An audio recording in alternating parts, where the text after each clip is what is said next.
In this video, we're going to continue our exploration of graphing square root functions. But in this case, we're going to do vertical stretches and compressions.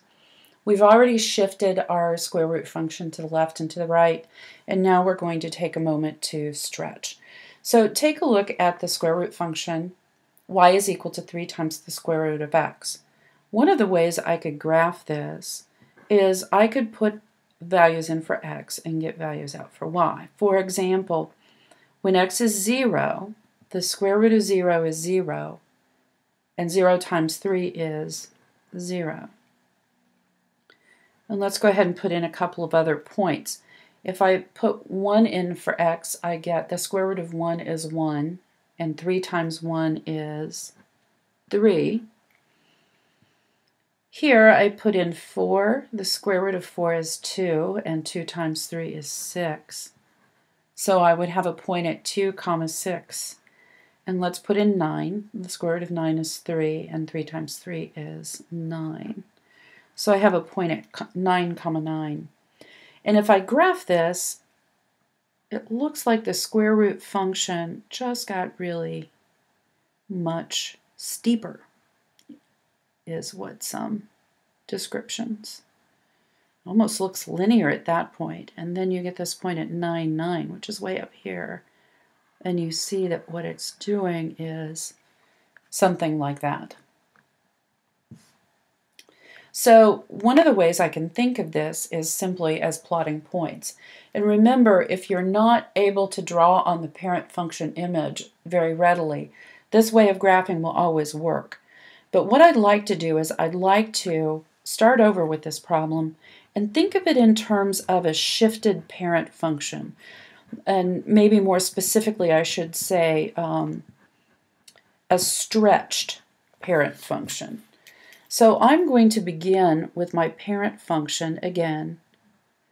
We should be pretty comfortable graphing the parent square root function by now. And now what I know is I'm shifting vertically.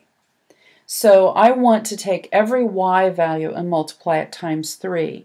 So my y value here is 0, and 3 times 0 is 0.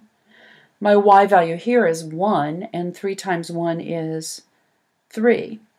My y value here is 2, and 2 times 3 is 6. And my y value here is 3, and 3 times 3 is 9. So all I did was multiply my y values by 3. And I ended up getting this graph of my stretched square root function. So our transformation was a vertical stretch. Our domain is, because it hasn't shifted, our domain is x values greater than or equal to 0. And because it hasn't shifted, y values greater than or equal to 0. Our x-intercept is 0, 0, and so is our y-intercept. So that's what a vertical stretch is going to look like. Can you guess what number 9 is going to look like? A vertical compression. So let's take a look at this again from the standpoint of shifting the parent function. So I'm going to graph my parent.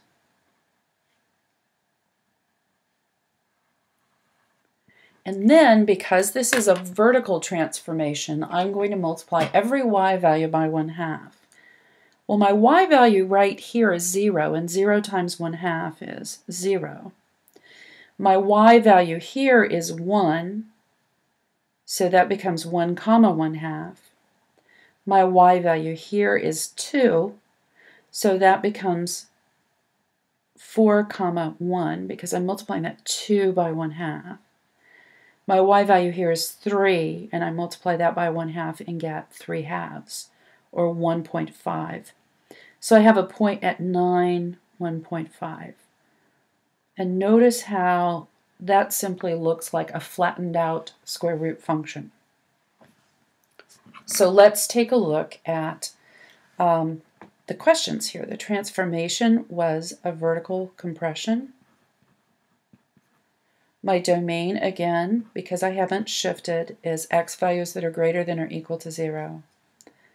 My range, because I haven't shifted, is y values that are greater than or equal to 0. And my x-intercept and y-intercepts are 0, 0. The next video will explore example 10 and make our generalization.